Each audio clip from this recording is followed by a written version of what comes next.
ہم غلطیاں انجانے میں کریں یا از خود، ان کی سزا ہم کو برابر ملتی ہے۔ اس درد سے ہمیں بھی واقف ہونا پڑتا ہے جو ہم دوسروں کو دیتے ہیں۔ ہو سکتا ہے سچ بولنے سے آپ کے زیادہ دوست نہ بنیں، لیکن جو بنیں گے وہ سچے دوست ہوں گے۔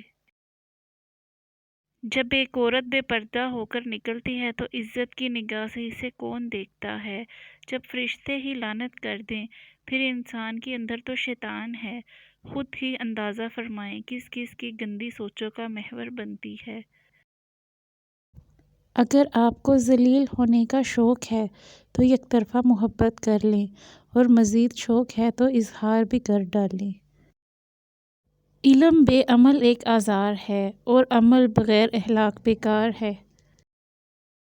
حرام کاموں سے نفس کو روکنا بھی صبر کی ایک قسم ہے۔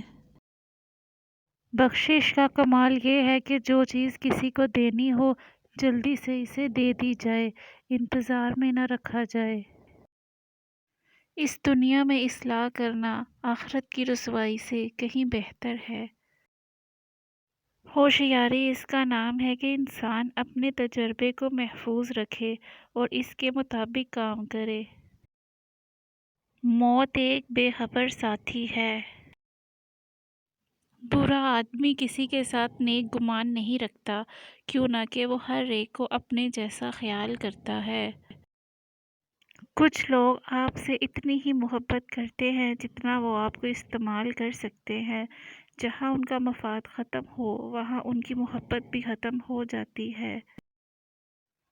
لوگ جنازے کی نماز پڑھنے دوسرے ملکوں سے آتے ہیں، مگر فرض نماز پڑھنے محلے کی مسجد میں نہیں جاتے۔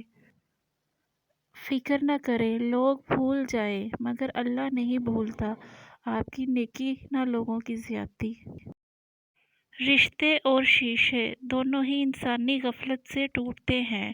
ہمیں یہ یاد رکھنا چاہیے کہ شیشے کے متبادل شیشہ تو مل جاتا ہے، مگر رشتے کے متبادل رشتے نہیں ملتے۔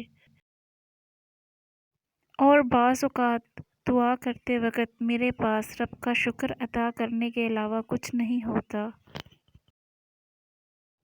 اداس پھرتا ہے محلے میں بارش کا پانی، کشتیاں بنانے والے موبائل لے کر بیٹھے ہیں۔